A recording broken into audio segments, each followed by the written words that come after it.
गाड़ी का जो रेंट है, सरप्राइज फैक्ट ये है कि दुबई में जो गाड़ी का रेंट है शारजा में उससे ज्यादा है। अच्छा, उससे ज्यादा है। अभी जो ज्यादातर जो इंश्योरेंस कंपनी जब से ये फ्लड वाला और ये सब हुआ ना, तब से उन्होंने भी प्रीमियम भी बढ़ गया है। हाँ, प्रीमियम बढ़ा दिए। और जो कार रेंटल कंपनी उसको भी ऐसा ही बोला है कि जब आपको कोटेशन देते उसी टाइम पे बोलते आपको कंपलसरी ये कॉम्प्रिहेंसिव इंश्योरेंस लेना है। और उसमें जो पैसेंजर्स है 5 सीट वाला है तो 5 सीट 7 सीट वाला है लेना ही, आप बैठाओ ना बैठाओ, क्योंकि कल को वो इश्यू हो गया तो हम लोग किस किस के साथ में उसको वो करेंगे। ये जो आपने ट्रेड लाइसेंस लिया है ये एलएलसी है ना? एलएलसी है। तो इस पे कितने पार्टनर ऐड करा सकते हैं आप?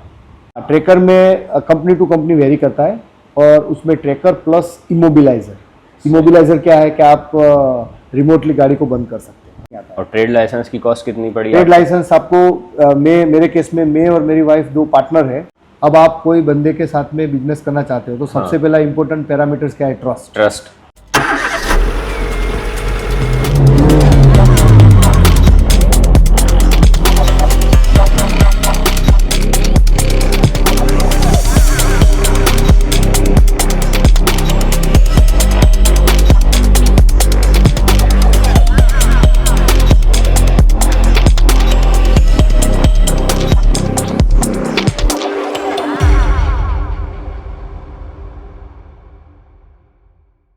अस्सलाम वालेकुम viewers, welcome back to motorise memories. कैसे हैं आप लोग? ठीक ठाक, खैरियत से? अच्छा, आज मैं आया हूँ स्ट्रॉन्ग व्हील्स पे दीपक साहब के पास। ये काफ़ी अरसे से मुझसे टच में थे, ओमान से आए हैं और इन्होंने अपना बिज़नेस स्टार्ट किया है यहाँ पे रेंटा कार का। क्योंकि ये पूरे प्रोसेस से ख़ुद गुजरे हैं यहाँ पे, तो इसलिए मैं इनका वेट कर रहा था कि मैं इनके साथ एक वीडियो शूट करूँगा जिससे मुझे ज़्यादातर डेप्थ में जो इन्फॉर्मेशन है वो इनसे मिल सकेगी किसी नए आने वाले के लिए। तो दीपक साहब, बहुत बहुत शुक्रिया आपका टाइम देने का। Thank you and welcome. And आपके सभी व्यूअर्स को भी वेलकम, सलाम वालेकुम, नमस्ते। एंड नो प्रॉब्लम, आपको अपना जो भी क्वेश्चन है मैं मेरे हिसाब से जो भी एक्सपीरियंस हुआ है आपको पूरा बताऊंगा। तो मैं काफ़ी सारे सवाल लिख के लेके आया हूँ क्योंकि बहुत सारी चीज़ें भूल जाता हूँ मैं, याद नहीं रहेंगी। तो स्टार्ट करता हूँ मैं। सबसे पहले तो ये बताएं कि आपको ये बिज़नेस स्टार्ट करने का कि सिर्फ रेंटा कार में जाऊँ, तो इसका किस तरह से आइडिया आया? हाँ, एक्चुअली मैं बेसिकली जो मेरा क्वालिफिकेशन है, मैं केमिकल इंजीनियर MBA हूँ और मैं UAE में एडनॉक के अंदर 12-13 साल से काम करा था। खाली लास्ट ईयर में ओमान में गया। अच्छा। और एक्चुअली मेरा 28 साल का जॉब हो गया एडनॉक में, ऑयल गैस में। हाँ, अफ्रीका में भी मैं 10 साल रहा। अच्छा। 1 साल अफगानिस्तान में रहा। माशाल्लाह। तो मैं काफ़ी सीनियर पोस्ट पे था और अच्छा खासा जॉब किया। तो बिजनेस करने का क्या होता है कि हर एक के दिल में आइडिया तो होता है कि भाई बिजनेस करना है। अब मेरा जो फील्ड है ऑयल एंड गैस केमिकल, वो मनी ओरिएंटेड है। मतलब आप उसमें अपना इतना बड़ा बिजनेस नहीं चालू, क्योंकि वो मिलियंस एंड बिलियंस डॉलर्स में होता है। ऐसा ही है। तो अभी मैं इतना जॉब करके इतना साल कंटिन्यूस रहा, उसमें कितनी बार फैमिली से दूर जाना पड़ा बच्चे को पढ़ाई के लिए इधर उधर से। तो सोचा कि चलो अभी कुछ ऐसा करते हैं, क्योंकि मेरा बच्चा जो है अभी वो लड़का है, एक ही लड़का है and he is a pilot, airline pilot. वो कनाडा में है, कमर्शियल पायलट। और 1-1.5 साल के बाद में वो भी इधर दुबई में आ जाएगा। तो हम लोगों ने डिसाइड किया कि हम लोग दुबई में ही सेटल डाउन होंगे। अब दुबई में सेटल डाउन होना है तो आपके पास में 2 ऑप्शन है, या तो आप जॉब करो या तो बिजनेस करो। तो बिजनेस में भी छोटे मोटे बहुत सारे हैं। तो अभी क्या होता है कि एक पर्सन जो है जो नौकरी छोड़ के बिजनेस में जाता है ना, उसको हमेशा एक रिग्रेट फीलिंग रहती है। हाँ, कि यार मैं अभी, और मेरा सैलरी बहुत अच्छा था, I was 40,000 dirham salary per month. अब आप 40,000 छोड़ के कोई ऐसी जगह पे जा रहे हो वहाँ पे आपको पता नहीं है। हाँ, तो मेरे दिमाग में ऐसा था, तो मैं बहुत सारे बिजनेस पे प्लान किया था, हर एक का मैं एक मॉडल वर्कआउट किया, हर एक लोगों के साथ में डिस्कस करता रहा। तो उसमें से जो मुझे जो कॉन्फिडेंस आया, तो वो मैं ऐसा सोच रहा था कि कोई ऐसा बिजनेस हो जिसमें एंट्री इजी हो। दूसरा चीज़ है उसके साथ में वर्टिकल, जो बोलते हैं हम लोग वर्टिकल एंड हॉरिजॉन्टल, आपको कुछ और साथ में जोड़ना है वो आप जोड़ सको। तो जैसे कि मैंने कार रेंटल किया, तो उससे पहले मैंने दुबई में एक प्लान किया था जिसमें दुबई में 3-in-1 लाइसेंस मिलता है, कार रेंटल, बस रेंटल एंड बाइक रेंटल। तो वो मैंने पहले प्लान किया, बट उसमें जो मैं बाइक रेंटल की जो सीनियर पर्सनालिटी है, जो आपके डिलीवरी ड्राइवर्स को वो करते हैं ना, उसमें बड़ी बड़ी कंपनीज है कि जिनकी 5-5 हज़ार 4-4 हज़ार बाइकें मार्केट में है। उनको मैंने पूछा, तो उन्होंने बोला कि अभी मार्केट में थोड़ा ओवर सप्लाई हो गया है और इसमें इंश्योरेंस कॉस्ट बाइक की इतनी है कि थोड़ा पैसा डालो तो साली कार की इंश्योरेंस मिल जाती है। तो आप इतना उसमें करोगे तो मज़ा नहीं आएगा। और ये लोग बाइक की जो क्योंकि डिलीवरी होती है, इतनी मूवमेंट होती है ना, तो आपका मेंटेनेंस का इशू होएगा। तो आप ऐसा करो कि आप कार रेंटल में दूसरे ट्रांसपोर्ट व्हीकल से उस पे अंदर जाओ, उसमें आपको अच्छा है और उसमें आपको चॉइस मिलती है। फिर ये जो बात आई कि 6 साल वाली गाड़ी आपको चलती है, तो उससे थोड़ा और कॉन्फिडेंस आया कि अभी ऐसा नहीं है कि भाई 2024 का ही आपको लेना है, नहीं तो क्या होता है आपका कैपिटल बहुत ज़्यादा हो जाता है। प्लस ये है कि आप अमेरिकन गाड़ियों में भी जा सकते थे। दूसरा चीज़ है कि शारजा मतलब यूएई एज एन एवरेज इतना सारा एक्सपोर्ट करता है पार्ट्स का, बाहर से गाड़ियाँ इंपोर्ट होती है एक्सीडेंट वाली, ये सब जो ऑक्शन का जो चीज़ है, तो अपने पास में ऐसी चॉइस रहती है कि आपको 8 गाड़ी 10 गाड़ी 15 गाड़ी से आपको चालू करना है विद इन योर बजट। तो जितना आप इकोनॉमी में जाओ, मिडिल रेंज में जाओ, आपको मिल जाती है, तो आपका बजट कंट्रोल में रहता है। एक होता है ना कि मैंने आपके ऊपर कंडीशन रखी है कि सारी नई गाड़ी लगाओ, या आपको पुरानी गाड़ी चाहे तो भी नहीं मिल रही है, तो आपका बजट तो बहुत ज़्यादा हो जाएगा, तो फिर इसमें इतना फायदा नहीं रहेगा। तो मैं ये एक अट्रैक्शन पॉइंट था। प्लस मैं इसके साथ में मेरा यूज गाड़ी का ट्रेडिंग का भी मैं करूँगा। आप जैसे मेरे जैसे जो फ्रेंड्स है जो जिसके पास में इन्वेस्टमेंट है लेकिन वो पूरा कंपनी नहीं बना सकते, तो वो भी साथ में प्रॉफिट शेयरिंग पे आ सकते हैं। सही है। ओके, और इसमें सब आरटीए का सिस्टम है, each and everything is transparent. आप चीटिंग करना चाहे तो भी नहीं कर सकते। तो इसीलिए ये क्या होता है कि हमारे सर्कल में भी जो मेरे कुछ फ्रेंड्स हैं जो मेरे साथ में जॉब कर रहे हैं, दे आर ऑल्सो प्लानिंग कि आप ये चालू करो, हम लोग आप में इन्वेस्ट करेंगे। तो ये तीसरा ऑप्शन भी आ जाएगा अंदर कि आपको यूज गाड़ी का भी हो जाएगा, आप एज ए रिपेयर करके अलग से भी बेच सकते हो। और मेरे पास में अभी जैसे मैं आपको एक मॉडल देता हूँ कि मैंने कभी गाड़ी ली 2021 की, अभी वो मेरे को बहुत अच्छे सस्ते में मिल गई, रिपेयर करने के बाद भी बहुत सस्ता कॉस्ट है। तो आप सेल कर सकते तो मैं उसको सेल करूंगा और उसमें लगाऊं ना लगाऊं, पहले सेल करके उसका प्रॉफिट ले लूंगा। तो वो एक में बैकअप में रहेगा कि मेरा गाड़ी नहीं बिका तो मैं रेंटे कार में लगा दूंगा। तो ये एक पॉइंट था जिसमें 2-in-1 ऑप्शन आपको मिलता था। अच्छा, सब तो एक अच्छा मेरा सवाल, जैसे अब बहुत सारे लोग नए आ रहे हैं उनकी तरफ से मैं पूछ रहा हूँ, मेरे भी यानी वो हैं चीज़ें कि पता चले। तो जैसे अगर आप डिसाइड कर रहे हैं कि आपने जैसे शारजा में खोला है, तो दुबई में खोलने में या शारजा में खोलने में क्या फ़र्क है? बहुत सही आपने क्वेश्चन पूछा। इनफैक्ट इसके ऊपर क्या होता है कि देखो हम लोग जो भी बिजनेस कर रहे हैं उसमें 3 एस्पेक्ट्स होते हैं। एक अपना ऑपरेशन कॉस्ट, दूसरा जो बंदा वहाँ पे बिजनेस कर रहा है उसके साथ में जो एम्प्लॉयज है उसका लिविंग कॉस्ट, और थर्ड चीज है कि आपका जो प्रॉफिटेबिलिटी है विथ रिस्पेक्ट टू लोकेशन कोई चेंज होता है कि नहीं। तो ये तीनों फैक्टर्स मैंने देखे। दुबई में क्या है, जैसे अभी आप मेरी ऑफिस बाद में आप उससे देख लेना कि इतना बड़ा ऑफिस है, ये मैं दुबई से 35% कॉस्ट पे लिया। दुबई में कोई भी एरिया में, हाँ कोई भी एरिया में मैं जा रहा हूँ, मैं ये जो रेंज है ये मेरे को, मैं आप यहाँ पे मैंने 10,000 दिया, एक एग्जांपल है, तो वहाँ पे मुझे 30,000 35,000 देना है। मैंने 30,000 दिया है तो वहाँ पे 1 लाख दिरहम देना है। सही है। ये एक सबसे बड़ा फैक्टर है। दूसरी चीज, दुबई में आपको पार्किंग ही नहीं मिल रही है। पार्किंग का मसला, यहाँ पे मैं शारजा में जिस एरिया में हूँ वो एरिया में यहाँ पे म्यूनिसिपालिटी की पार्किंग है, जिन्होंने वो कहते हैं ना कि इजारा दिया है। हाँ। वो जो पठान लोग हैं और Tenancy छोटे छोटे लैंड्स जो पॉकेट होते हैं 2 बिल्डिंग के बीच में, तो उन्होंने एक गाड़ी आप 150 रुपया से लेके 350 दिरहम तक आप महीने का कर सकते हो। अच्छा, उसको आप ऐसा भी कर सकते हो कि मेरे पास में 2 गाड़ी, जरूरी नहीं कि आप उसको एक नंबर प्लेट से दे, मैं 2 गाड़ी रखूंगा, मतलब 60 डेज। हाँ। तो 60 डेज में आप कोई भी गाड़ी है तो हमारे में कार रेंटल में क्या होता है, ऐसा नहीं होता कि गाड़ी 12 महीना चलती रहती है। कभी 5-10 दिन 15 दिन आई, मेंटेनेंस के लिए आई, आपको पार्किंग करना है, दुबई में आपके लिए वो नाइटमेयर हो जाएगा। अच्छा। तीसरी चीज कि दुबई में आप खुद रहोगे, आपके एम्प्लॉयज रहेंगे, वो रियल एस्टेट का रेट क्या है, हाँ। उसका लिविंग कॉस्ट क्या है, cost तो आप, अच्छा दूसरी जो गाड़ी का जो रेंट है, सरप्राइज फैक्ट ये है कि दुबई में जो गाड़ी का रेंट है शारजा में उससे ज्यादा है। अच्छा, उससे ज्यादा है? हाँ, सेम है या उससे ज्यादा है। तो आपको जो प्रॉफिटेबिलिटी है वो तो सेम है। हाँ। मैं दुबई में निसान सनी दे रहा हूँ या निसान पेट्रोल दे रहा हूँ, तो शारजा में भी निसान पेट्रोल तो सेम ही है।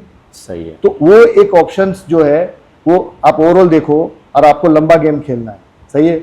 50, 60, 80 गाड़ी आप करके देख रहे हो 4 साल 5 साल में, तो आपके दुबई में इसका इतना कॉस्ट है कि आप सोच ही नहीं सकते। और दुबई में और शारजा में फ़र्क क्या है, लाइसेंस का जो कॉस्ट आता है, क्योंकि ये लाइसेंस सबसे टफेस्ट है शारजा में।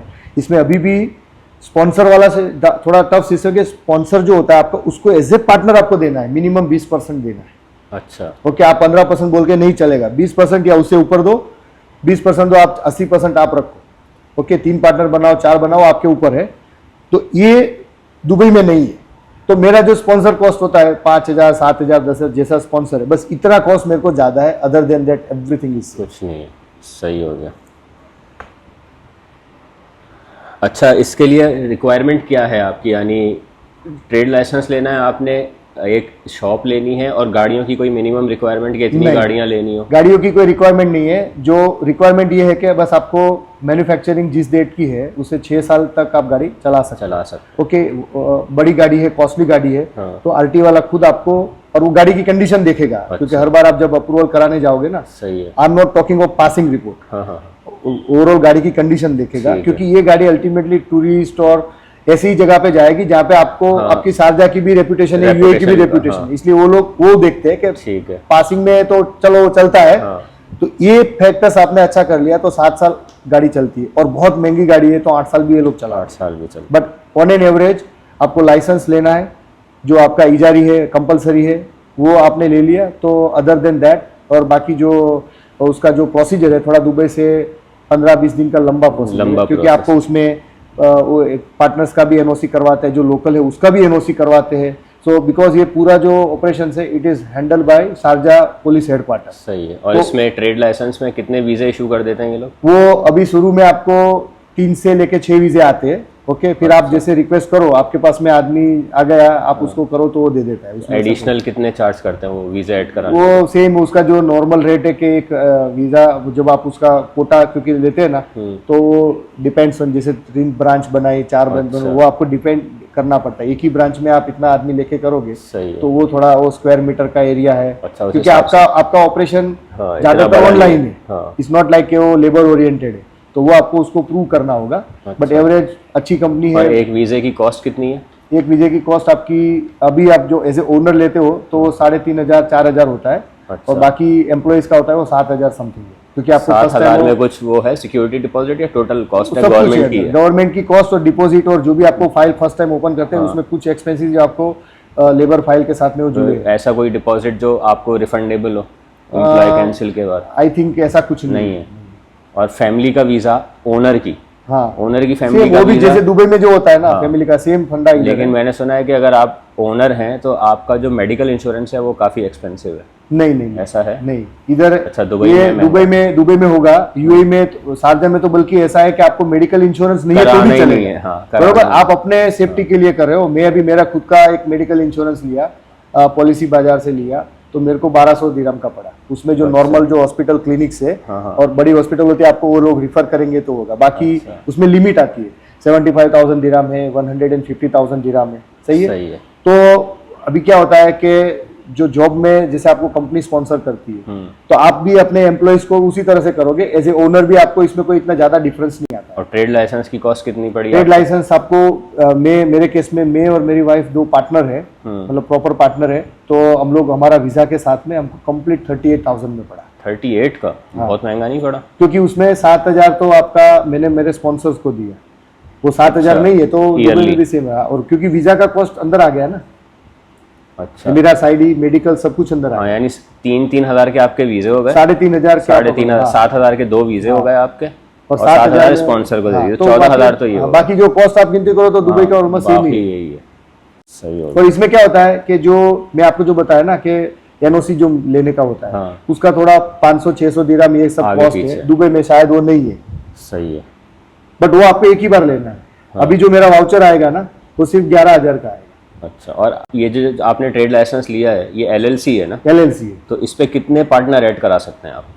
4 पार्टनर कर सकते हैं। एक तो लोकल तो रहेगा क्योंकि वो पार्टनर के नाम पे रहेगा, अच्छा, और सही बाकी आप 3 ऐड कर सकते हो। मैक्सिमम बस हाँ, यही है। उसके ऊपर आप करना है आपको जो MOM लेके उसका, क्योंकि आपका जो कैपिटल्स है वो भी आपको फिर उसके अभी शो जैसे करना पड़ेगा। हाँ, मैंने जैसे मेरे केस में 150,000 का मैंने कैपिटल लिया है, तो और इसमें LLC ही बनती है।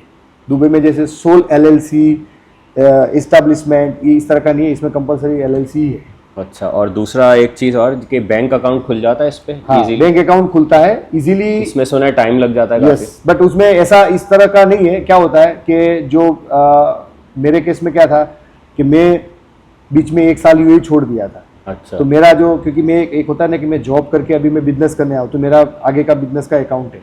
तो वो लोग मेरे को बोले तुम 3 महीने का वो लेके आओ, बट ऐसा कोई नहीं है। देर आर सर्टेन बैंक्स, अभी जैसे मैंने राग बैंक में खुला है, तो दे आर गिविंग कि आप अपना इंडिया का जो अकाउंट है, या इवन ओमान में आप काम कर रहे हो या कुवैत में काम कर रहे हो, आप उसका भी लेके आओ, खाली जस्ट उनको देखना है। हाँ। और दूसरा है ये 0 बैलेंस अकाउंट है, अच्छा। तो आपको वो भी टेंशन नहीं है। लेकिन कुछ बैंक है वो बोले कि आप 3 महीना 6 महीना इधर बिजनेस करो, उसके बाद में आपको अकाउंट करते हैं। अच्छा, इस अकाउंट में आपका जो ये कॉर्पोरेट अकाउंट हो जाएगा ना कंपनी का, तो इसमें आप कोई कहीं से कितने भी पैसे मंगा सकते हैं ना? हाँ, वो किसी आपको कंट्री से भी ट्रांसफर कर सकते हैं। अभी मैं एज ए ओनर हूँ, मैं एज ए पार्टनर हूँ, तो मैंने मेरा जो इंडिया से पूरा पैसा था, हाँ। इधर तो कोई आप जब बाय फ्लाइट आओगे तो कैश में तो इतना पैसा नहीं लेके आओगे, नहीं ला सकते, राइट। तो मैं मेरा इधर मेरा पर्सनल अकाउंट ओपन किया जब मेरा एमिरेट्स सही, आईडी हो ठीक गया। है, लेकिन उसमें भी नहीं ला सकता था। नहीं, उसमें ला सकता है ना, उसमें ला सकते हैं। तो मैं मेरा इंडिया में मेरा एनआरआई अकाउंट है। हमारा इंडिया में ऐसा सिस्टम होता है, एनआरआई जो होता है वो 100% रिपेट्रिएबल है। नहीं, यहाँ पे जब आपने पर्सनल अकाउंट खुलवाया, मैं वही बोला हूँ कि पर्सनल अकाउंट पूरा, वहाँ पे भी मेरा पर्सनल अकाउंट है, सही और ये जो पैसा मैंने जो वहाँ पे अकाउंट में डाला वो मैंने बाहर से लेके आया। इंडिया का जो लोकल अकाउंट में पैसा है वो आप नहीं ला सकते। अच्छा, एनआरआई वाला ला, एनआरआई वाला ला, तो मैं एनआरआई ही था, इतने साल से मैं एनआरआई हूँ, मेरा पैसा उसी में था, उसी में से लेके मैं इधर आ गया। तो ये रिस्ट्रिक्शन इंडिया में है या यूएई की तरफ से भी है? कि मैं आप इंडिया नहीं की ला तरफ से, इंडिया में आप एक नॉर्मल पर्सन हो सकते? हाँ, जिसको एनआरओ बोलते हैं, सही है। बरोबर है, तो उसमें गवर्नमेंट ये बोलती है कि आपने हर साल का आपने रिटर्न पे किया है और आपके पास में इतनी टैक्स भरने के बाद आपकी इनकम है, तो आपका एक रूल है $250,000 आप इंडिया से Maximum। बाहर ले जा सकते हो। और वो आपको गवर्नमेंट को जब आप बैंक ट्रांजेक्शन करोगे उसका एक फॉर्म आता है, उसको बोलते हैं आउटवर्ड रेमिटेंस। सही है। वो आपको अंदर डिक्लेयर करना पड़ता है कि मैं ये पर्पस के लिए ले रहा हूँ, यहाँ पे मैंने कंपनी बनाई and I am the partner, उसका वो डॉक्यूमेंट्स देना पड़ता है। सो क्योंकि जाहिर है कि जब आप इनिशियल इन्वेस्टमेंट ला रहे हो तो कहीं से तो लाना है आपको। हाँ। तो वो सिनारियो है, बट मेरे केस में बिकॉज आई एम एनआरआई, तो मैंने वहाँ से मेरा इधर पर्सनल में ट्रांसफर किया, और जो भी रिसिप्ट है वो सब मैं कंपनी के नाम पे ही ले रहा हूँ। सही है। अच्छा, ये इधर कुछ ऐसा है जैसे दुबई में था या अबू धाबी में भी है कि नाम जो है आपका ट्रेड लाइसेंस पे अरबिक होगा तो उसके पैसे कुछ कम है, इंग्लिश के कुछ ज़्यादा होते हैं। इंग्लिश के आपको 1000 दिरहम ज़्यादा देना होता है, and that is I think one time है। वन टाइम है। हाँ। रिन्यूअल पे कोई उसके एडिशनल कॉस्ट। और दूसरा क्योंकि यहाँ पे जो अरबिक एक नाम सिलेक्शन में शारजा में बहुत बड़ा प्रॉब्लम है। अच्छा। वो क्या बोलते हैं कि कोई भी नाम आप पसंद करो उसका कुछ मीनिंग होना चाहिए। अच्छा। दुबई में ऐसा नहीं है, दुबई में खाली वो सिनारियो है कि वो नाम ऑफेंसिव नहीं होना चाहिए, और सही जो है। कि कोई रिलीजन के नाम पे नहीं होना चाहिए। अदर देन आप कुछ भी करो उसका मीनिंग निकलता है नहीं निकलता है, हाँ। वो लोग आपको दे देंगे। लेकिन शारजा में Meaning अभी होना अभी जैसे चाहिए। मेरा एक क्लास एग्जांपल देता हूँ, मैंने उसको मेरा नाम रखा था लकी व्हील्स। सही वो है। बंदा बोलता है मुझे लकी व्हील्स का मीनिंग नहीं समझ में आता है, अच्छा। जबकि वो खुद इंग्लिश में फ्लुएंटली बोल रहा है। हाँ। तो मैंने बोला आप ही सजेस्ट करो, तो उसने बोला स्ट्रॉन्ग व्हील, मैं बोला डन। हाँ। तो ये यहाँ पे थोड़ा ये सही। चीज है, बट बाकी रूल सेम है। ठीक है। अच्छा, ये जब लाइसेंस रिन्यू होगा तो सेम फीस देंगे आप या थोड़ी कम जाती है? वो गवर्नमेंट का वाउचर्स में थोड़ा सा ऊपर नीचे होता है। जैसे मेरा ये पर्टिकुलर केस में 2 पार्टनर है, एक लोकल स्पॉन्सर मतलब तीसरा पार्टनर है, LLC बनाया, तो आज की डेट में मेरा 11,020 का लाइसेंस का वाउचर आया। सही है। अगले साल पे वो 11.5 भी हो सकता है, 12 भी हो सकता है, 10,500 भी हो सकता है, क्योंकि वो लोग उसमें जो बहुत सारे हेडिंग्स है, जब आप उसकी फीस रिसिप्ट आती है ना तो उसमें बहुत सारे हेडलाइंस हैं, अच्छा। उसमें वो लोग थोड़ा बहुत ऊपर नीचे ऊपर नीचे करते हैं। हाँ। लेकिन ऑलमोस्ट जितनी आपने यानी इनिशियली ली है उससे उसके कोई आसपास आप 2,000-3,000 हाँ, इतना दुबई में भी आई थिंक वही है कि उससे दे आर नॉट ज़्यादा नहीं। Fixing the same thing. हाँ। अच्छा, मिनिमम क्वांटिटी की तो यहाँ पे कुछ नहीं है ना? मिनिमम गाड़ी? क्वांटिटी आप नहीं है, बट 10 रखें, आपको 5 क्या हो रहा है कि यहाँ पे बहुत सारे लोग हैं जिसने 2 गाड़ी से स्टार्ट किया, कोई 5 गाड़ी से। अब आपका ऑफिस, कोई लोग ऐसा होता है कि मैं पहले थोड़ा एक उसको फील करूँ, हाँ। 4-5 गाड़ी लेके मैं उसको देख लूँ और उसके बाद फिर मैं ज्यादा गाड़ी लूँ। सही है। और कुछ लोग ऐसा है कि भाई अभी टाइम तो जा रहा है, अभी मैंने लाइसेंस लिया है, समझो आज से मेरा मीटर चालू हो गया, मेरे शॉप लिया है, मीटर चालू हो गया, अब मैं 10 गाड़ी से चालू कर रहा हूँ या 20 गाड़ी से चालू कर रहा हूँ, और मेरे पास में ऐसे कस्टमर्स का प्लानिंग है कि मैं ये मेरा मार्केटिंग स्ट्रेटेजी है, हाँ। या किसी के साथ में मैं टाई अप कर रहा हूँ, तो मेरे ख्याल से वो फैक्टर्स देख के, क्योंकि आपने गाड़ी ले लिया, हाँ। लेकिन एट द सेम टाइम आप मार्केटिंग या आपको उसको जो आइडल टाइम है आप उसको नहीं बचा पाओगे, तो आपके पर ही भारी पड़ेगा वो। सही है। तो वो आपको आई थिंक ग्रेजुअली करेगा ना, बट ऐसा लोग बोलते हैं कि आपको 8 से 10 गाड़ी है तो आपको क्या होगा, जो सर्वाइवेबिलिटी है, सर्वाइवल जो है, सबसे पहले आपको सर्वाइवल करना है। सही है। बरोबर, आप उसके साथ में सीखते भी जाओगे, आपको आइडिया भी आ जाएगा। बट आप बिल्कुल 2 गाड़ी लोगे तो सीखोगे जरूर, बट फिर आपको पता चलेगा हर साल हर महीने पे आपका इतना Loss खर्चा है। हो रहा है और आप कुछ कर नहीं पा रहे हो, हाँ, अर्निंग कम है। तो वो देखना पड़ेगा। अच्छा, एक्सीडेंट की सूरत में क्या इंश्योरेंस कंपनी से कवर लेते हैं आप, या अगर जो कस्टमर लेके गया उससे भी बोलते हैं इंश्योरेंस से अलग लेते हैं और उससे अलग लेंगे? हाँ, इसमें एक बहुत बड़ा अभी ये ट्रिक चल रहा है मार्केट में। हाँ। नॉर्मली क्या होता है कि जो आपने बताया कि मिनिमम जो इंश्योरेंस है वो थर्ड पार्टी लायबिलिटी इंश्योरेंस सही है। होता है, जैसे आप पर्सनल कार में भी लेते हो। हाँ। तो वो कार में बहुत सारे ऑब्लिगेशंस होते हैं, बिल्कुल। बाद में फिर आपको बोलना पड़ता है ये तेरे जिम्मेदारी पे है, ये मेरे जिम्मेदारी पे है। हाँ। लेकिन अभी जो ज्यादातर जो इंश्योरेंस कंपनी जब से ये फ्लड वाला और ये सब हुआ ना, बिल्कुल। तब से उन्होंने भी प्रीमियम भी बढ़ गया है। हाँ, प्रीमियम बढ़ा दिए। और जो कार रेंटल कंपनी उसको भी ऐसा ही बोला है कि जब आपको कोटेशन देते हैं उसी टाइम पे बोलते हैं आपको कंपलसरी ये कॉम्प्रहेंसिव इंश्योरेंस लेना है, और उसमें जो अच्छा। पैसेंजर्स है 5 सीट वाला है तो 5 सीट सब 7 cover सीट वाला है, लेना ही, आप बैठाओ ना बैठाओ, क्योंकि कल को वो इश्यू हो गया तो हम लोग किस किस के साथ में उसको वो करेंगे। तो आपको तो कवर हो जाएगा इंश्योरेंस से, लेकिन क्या ऐसा है कि हम कस्टमर से भी ले सकते हो नहीं पैसे? नहीं नहीं, Agreement- कस्टमर्स में ऐसा है कि आपने ऑनलाइन ऐड देखी होगी, उसमें वो लोग CDW कोलिजन वेवर ऐसा ऐसा करके अलग अलग लेता है। वो सब एक ट्रिकी है कि जो आप क्लाइंट से मतलब कस्टमर से आप पैसा लेना।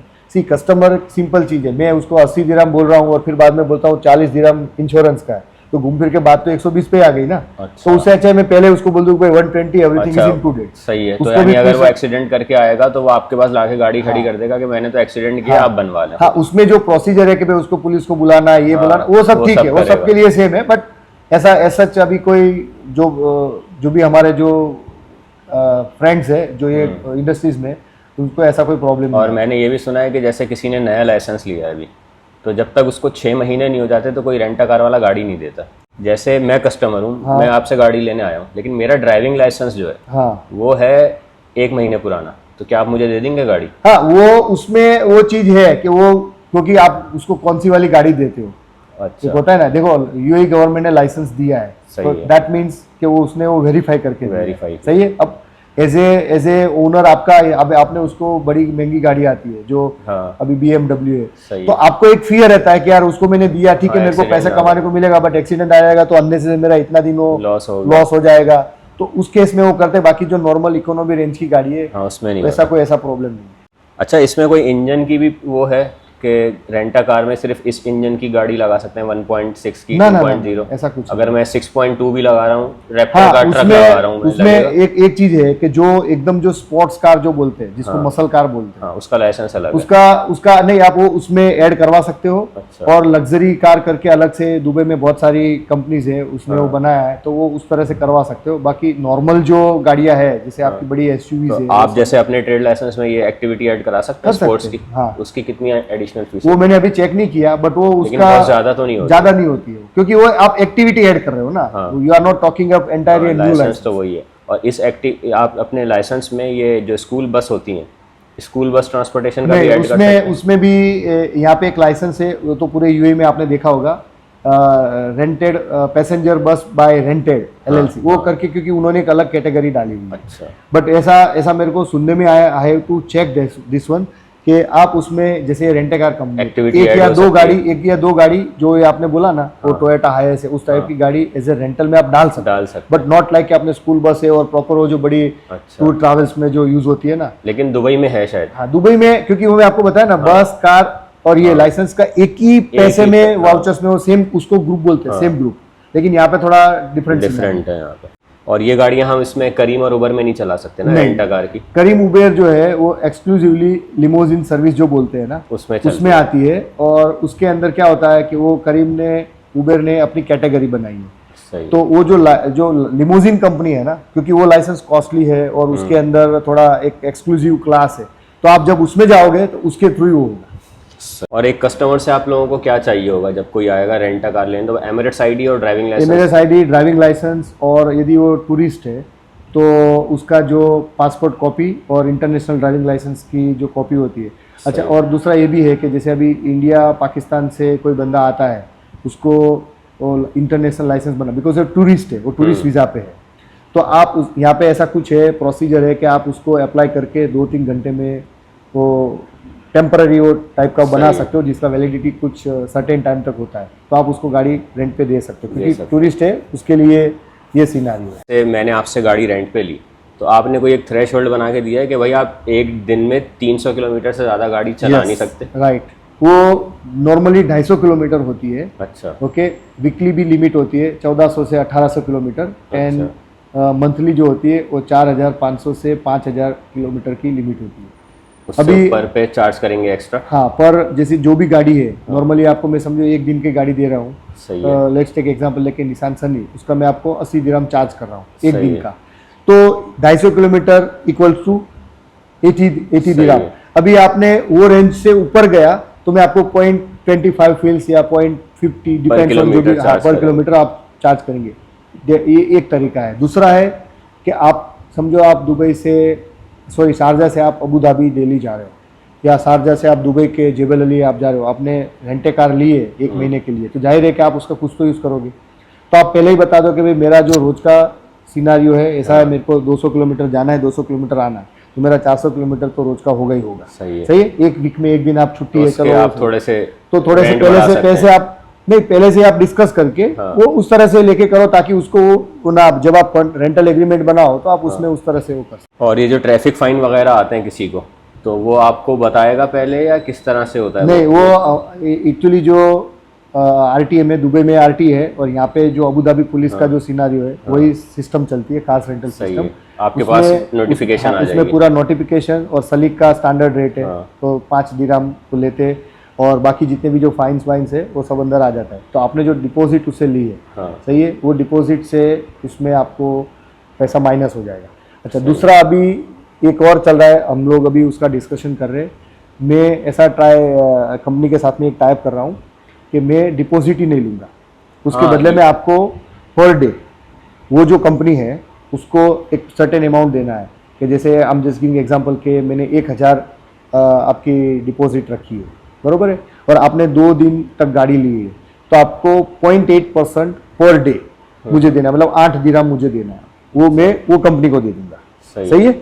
तो वो सारा जो चीज़ है वो उसके अंदर वो कंपनी और वो आपके बीच में वो रहेगा, वो आपको वो डिपॉजिट नहीं रिस्क, देगा। हाँ, मेरी कंपनी के ऊपर रिस्क नहीं रहेगा। अब मैं आपका ऊपर फाइन आया या आपका जो भी सलीक का चार्जिस है, जो भी मेरा पेपर आएगा वो मैं वो कंपनी को दिखाऊंगा कि भाई सैयद भाई ने इतना फाइन आया, तो उन्होंने मुझे एक प्री लोडेड कार्ड दिया है, सही है। वो कार्ड में से वो पैसा मैं निकाल दूंगा। अच्छा, अभी ऐसा भी हो सकता है कि आपने 1000 डिपॉजिट हम लोग रखी, लेकिन आपका फाइन और ये सलीक 1500 आ गया, सही तो है। उस सूरत में क्या होगा? तो वो कंपनी मेरे को 1000 तो दे ही देगी, लेकिन 500 का वो आपके पास से सॉफ्ट कलेक्शन करेगी और वो बाद में मेरे को देगी। तो वो अभी वो सिनारियो चल रहा है, और दुबई में, शारजा में बहुत सारी कंपनीज अभी ये धीरे धीरे ये जा रहे हैं जीरो इस पे। डिपॉजिट पे जा रहे हैं।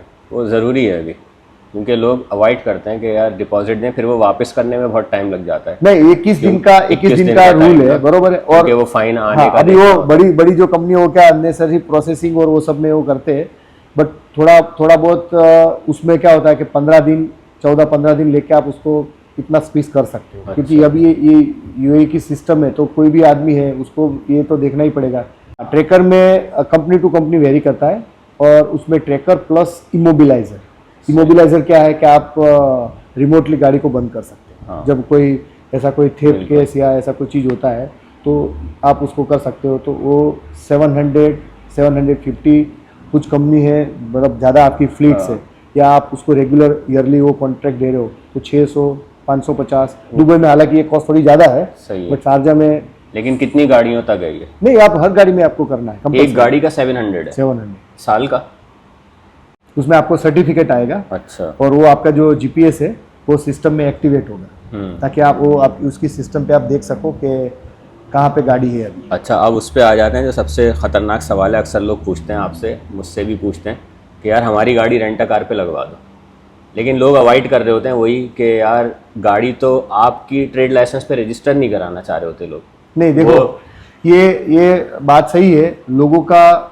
अब आप कोई बंदे के साथ में बिजनेस करना चाहते हो तो सबसे पहला इंपॉर्टेंट पैरामीटर्स क्या है? ट्रस्ट। बरोबर है। जो कंपनी ये आपसे रेंटे कार पे ले रही है, उसने प्रॉपर बड़ा कंपनी बनाया है, हाँ। ओके, उसकी अपनी गाड़ी है, तो ऐसा कोई चीज़ है नहीं। और यहाँ पे नॉर्मल सिनारियो ऐसा होता है कि वो जो जिसकी गाड़ी है वो और रेंटे कार कंपनी के बीच में एक प्रॉपर कॉन्ट्रैक्ट बनेगा। सही है। उसमें गाड़ी का चेसिस नंबर उस हाँ, VIN वो सब नंबर जो चीजें। भी है वो लगा के वो लिखा जाएगा कि ये गाड़ी आपके नाम की है, you are the original owner. सही है। आपने बिजनेस पर्पस के लिए with so and so condition, हाँ। एनेक्स्टर नंबर 1 2 3 जो भी आपकी हाँ। टर्म्स एंड कंडीशन है, इसके तहत आपने ये गाड़ी हमें लगवाई है रेंट यहाँ पे। दी हुई है, और इसमें जो प्रॉफिटेबिलिटी जो होती है उसका ये चीज है। हाँ। तो उसमें और ये कॉपी आपके पास में रहेगी, हाँ। ठीक है, एक कॉपी मेरे पास में रहेगी, 2 ओरिजिनल बना के।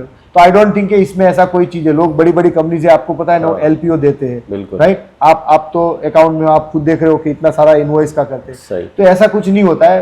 फिर आप एकदम से सोचो कि भी मेरे को मेरे ही गाड़ी मेरे ही नाम पे करनी है, तो आप सोचो जो फाइन आएगा वो आप कैसे वो करोगे, हाँ। आप उसको कैसे ट्रैक करोगे, आप उसको इंश्योरेंस आएगा, हर चीज आप कैसे अंदर इन्वॉल्व नहीं करोगे। कर सकते आप। तो इसीलिए गवर्नमेंट इसमें- ये रूल बनाया है। हाँ, तो इसमें क्या कोई पोस्ट डेटेड चेक वगैरह आप इशू करते हैं, किस तरह से देते हैं? नहीं नहीं, वो मैं बोला जो एग्रीमेंट है वो एग्रीमेंट आपका मेन ड्राइविंग फैक्टर है। उसके बाद में आप समझो कि हर मंथ पे आपने आना है, 15 दिन मंथ पे आपको भी हाँ ये आपकी गाड़ी अभी है, अब मैंने 3 महीने के लिए दी है, तो बस मेरे पास तो पैसा आ रहा है। तो इसमें ऐसा कुछ है, यानी एग्रीमेंट करते हुए आप ऐसा कुछ डील करेंगे कि हर महीने आपने रेंट उसको जो एग्री किया है वो देना ही देना है, चाहे गाड़ी जाए या ना जाए, या आपका ये होगा कि नहीं यार अगर गाड़ी रेंट पे गई तो पैसे मिलेंगे, अगर नहीं गई उसमें तो फिर उसमें नहीं।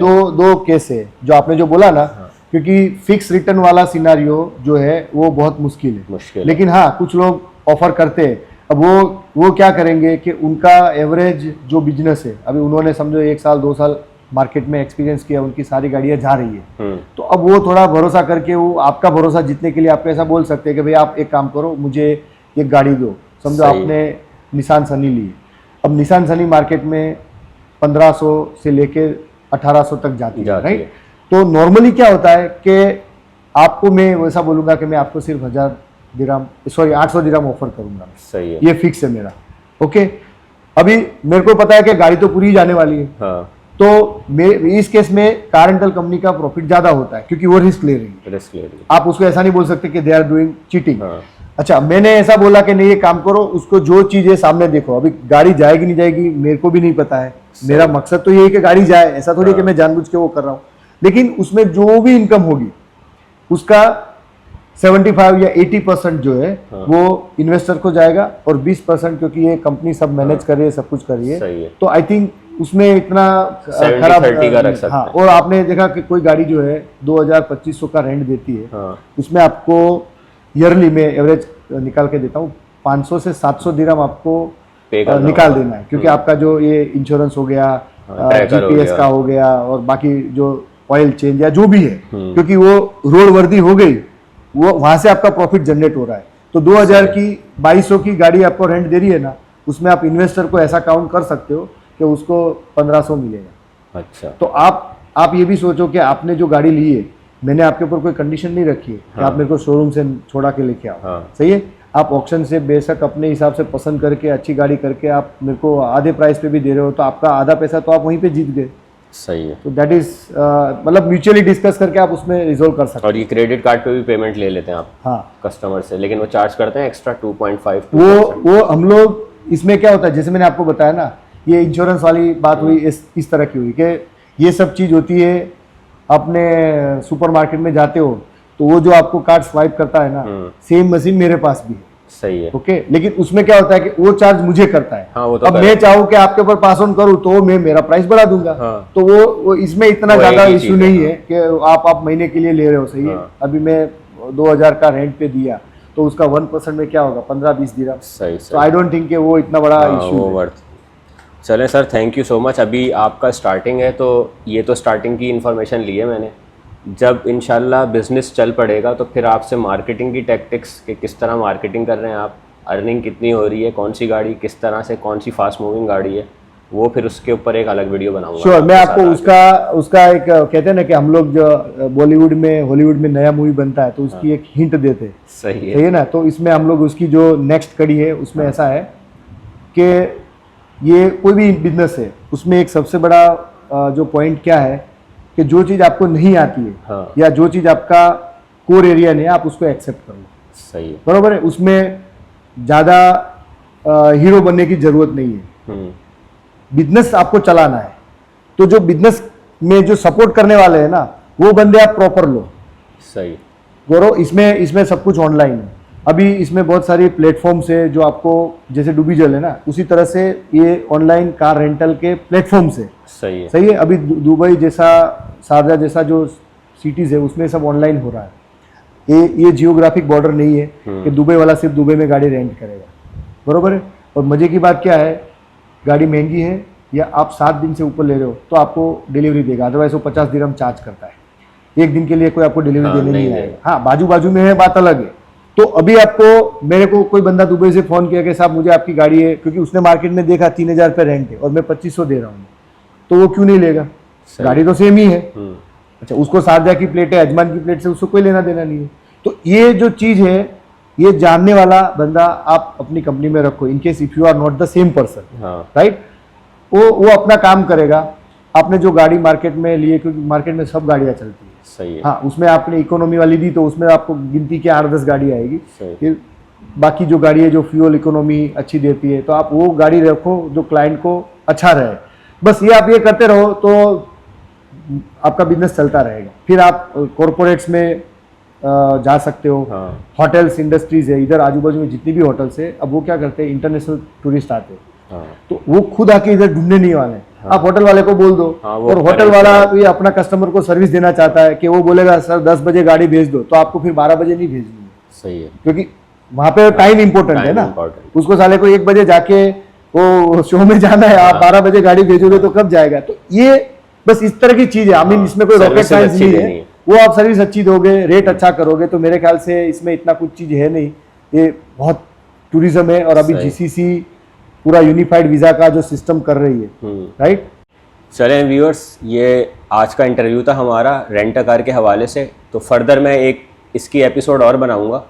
दोबारा मैं दीपक साहब को तकलीफ़ दूंगा जब ये थोड़ा सा ऑपरेशनल हो जाएगा। इनकी गाड़ियाँ आएंगी, गाड़ियाँ भी दिखाएंगे आपको, रेंट भी बताएंगे उसके, और फिर मैं इनसे ये भी पूछूंगा कि वो गाड़ी इनको कितने की कॉस्ट करी थी, और फिर उसको 1 साल या 2 साल बाद उस पर यानी इन्होंने कितना अर्न कर लिया है। ऑलमोस्ट 1 साल में तो पूरी गाड़ी की कॉस्ट अर्न हो चुकी है। 1 साल से 1.5 साल में अर्न हो चुकी है। क्योंकि उसमें क्या होता है कि जो गाड़ी जब आप परचेस करोगे ना, so you can not fix the budget कि इतने में मेरे को मिलेगी, इतने में रहेगी, बट ऑन एन एवरेज आप हो जाएगा। 16 महीना, 12 महीना से लेकर 16 महीना में आप कर रहे हो, तो आप प्रैक्टिकली ये देखो। और इसमें एक और भी चीज़ है कि आपने जो 1-2 साल 3 साल पुरानी गाड़ी ली, अब आपने उसको 1.5 साल चलाई, तो उसकी जो वैल्यू है ना वो इतनी डाउन नहीं होनी है। क्योंकि आपने ऑलरेडी डाउन वैल्यू में ली है। हाँ, आपने नई गाड़ी ली है तो बात अलग है। तो इसमें आपको 1.5 साल पे ऐसा बोल सकते हो कि आपका पैसा डबल हो रहा है। डबल हो जाएगा, ऐसे सही है। बहुत आप अनलकी हो, आपका बिजनेस आप थोड़ा स्लो चल रहा है, क्योंकि हर एक का बिजनेस एक स्पेस से नहीं चल रहा है, तो 2 साल पकड़ो। तो भी आज की डेट में वर्ल्ड में कोई जगह ऐसी नहीं है कि जहाँ पे 2 साल में पैसे डबल हो जाएं, और बीच बीच में उसकी अर्निंग अलग से आ रही है आपके पास। और मैं ये जितने भी आपके जो व्यूअर्स हैं उसमें एक पर्टिकुलर चीज़ बोलूँगा कि आपका जो वीडियो देखा, मैं जब वहाँ से ओमान से आपको कांटेक्ट करा था, तो सही में, क्योंकि ये इन्फॉर्मेशन जो है ना, उसको जो लोगों को चाहिए वो इन्फॉर्मेशन देनी। लोग क्या करते हैं, बहुत सारे ऑप्शंस के वीडियो बनाए, वो बोलते हैं 2000 दिरहम से स्टार्ट हो रही है, मिलने वाली नहीं है आपको। बिल्कुल, हाँ, वो ऐसे ही होता है, जीरो में ले लो। हाँ, फिर आपने जैसे बताया जीसीसी गाड़ी, अमेरिकन गाड़ी, आप ट्रेडर्स हो, आप पर्सनल यूजर हो, आप एक्सपोर्टर हो, तो हर एक के लिए अलग चीज़ें। तो आपकी वीडियोस में बहुत अच्छा इन्फॉर्मेशन है, और ऐसा बोल सकता हूँ कि मेरा ये जो मैंने डिसीजन लिया उसमें 50% आपका वीडियो देख के भी उसका कंट्रीब्यूशन है। क्योंकि हर चीज़ आपको स्टार्ट कर रहे हो तो छोटी छोटी चीज़ें आएगी, बट आप एक बार उसको ओवरकम करोगे ना, तो फिर आपके लिए इतना ज़्यादा मुश्किल नहीं है। और यहाँ पे क्या हो रहा है, इतना बड़ा मार्केट है, राइट। अभी ये जितने भी ऑप्शंस हाउस है, पर ऑप्शंस में दे आर सेलिंग 200 कार्स। आप सोचो, और महीने में उसके 24 ऑप्शंस होते हैं, तो इतनी गाड़ियाँ जा कहाँ रही है। सो हम लोग क्या इतने भी अपना माइंड को डेवलप नहीं कर सकते कि 2-5 गाड़ी लेके हम लोग ट्राई करें। पहले दिन से आप प्रॉफिट मत सोचो, आपको लंबा गेम खेलना है, तो आप वो प्रोसेस समझो जो आपने बताई। आपने आपका एक वीडियोस में बताया था कि जो जर्मन गाड़ीज है उसमें ये चीज़ है, उसमें ये चीज़ है। क्योंकि लोग क्या, मैंने देखा वो कमेंट्स में देते, मैं 20,000 इन्वेस्ट करके कितना प्रॉफिट कमा लूं। हाँ, 20,000 में क्या होता है। तो ऐसा नहीं है, वो आपको एक पूरा साइकिल सिस्टम बनाना पड़ेगा, और उसमें आपको खुद को इन्वॉल्व रहना पड़ेगा। बिल्कुल ऐसा ही है। बाकी जो फिर तो थोड़ी बहुत तो किस्मत की भी बात है, बट आप मेहनत करोगे तो आई होप के किस्मत आपके फेवर में रहेगी। चलें गाइस, इंशाल्लाह फिर मिलते हैं एक नए व्लॉग में। जब तक अपना ख्याल रखिए। Take care. या थैंक यू ऑल। अल्लाह हाफिज़। अल्लाह हाफिज़।